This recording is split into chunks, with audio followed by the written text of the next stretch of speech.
Hello, citizens of YouTube. This is the Geeky Nerd here, and today we're going to be talking about being proficient with one gun versus with many. Before I begin, though, I'd like to send a big thank you out to everyone who has liked, commented, and/or subscribed on the previous videos. I always appreciate and always enjoy talking to you guys. But if you're new here to the channel, welcome. If you enjoy this video, enjoy this type of content, please consider liking, commenting, and/or subscribing. And with the PR out the way, let's get into it. So, there's pretty much two sayings you could go by to describe this subject here. Is jack of all trades one, a jack of all trades, a specialist in many but a master of none, but it's better to specialize in many than master in one.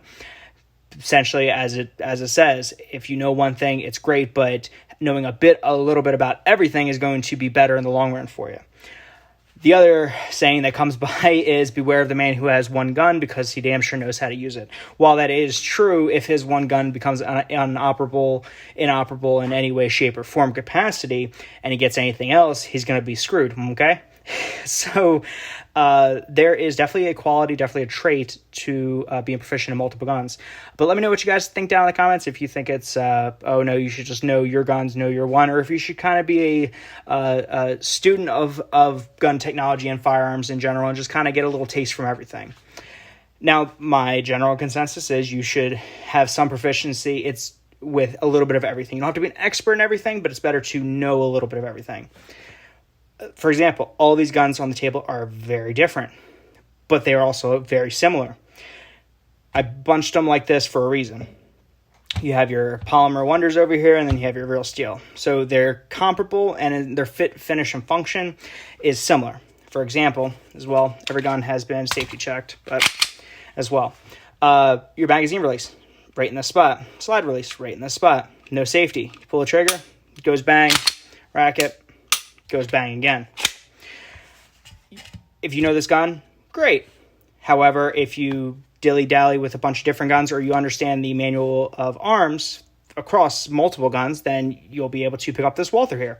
While the magazine release isn't in the exact same place, it is similar enough to where you know where it is and kind of how it functions. Because you can see, okay, well, there's a slider release there. I know that's going to work. I pull the trigger, bang, I'm going to fire. I'm going to release, bang, it's going to fire. So it's good to know those multiple variations. Now you move on to over here, though. So if you're coming from a Glock and you find one of these in the battlefield, then you're going to have a different time, but it's still going to be similar to order of operations. Again, nothing. God, these Berettas are just buttery smooth. Sorry, geeky nerd moment there.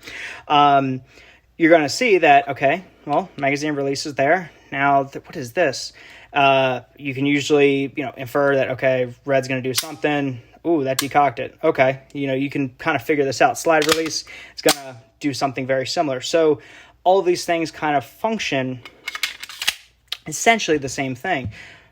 But if you only know the Walther and you only care about ever knowing the Walther, and God forbid you lose your Walther and you got to pick up a Beretta and you didn't even think about caring about it, didn't even take the time, didn't even just Google it, for God's sake, then this is going to be about as helpful to you as my whetstone over here. So, pick up a rock, right? But then going with the same philosophy, if you go from here, you can pick up the SIG here and it's going to function exactly the same or very similar-esque. So just wanted to put it out there that and just kind of pose the question to you guys. What do you think? Do you think people should just only care about the guns they have and only be proficient with those ones and that's it? Or do you think that everyone should understand how firearms function, not just yours, but how they generally function, and then kind of what's out there, what's the flavor of the week? Now, of course, I'm not advocating for everyone to know exactly how an AUG breaks down, takes down, and manual of arms, because the likelihood of you having one of those is far and few in between.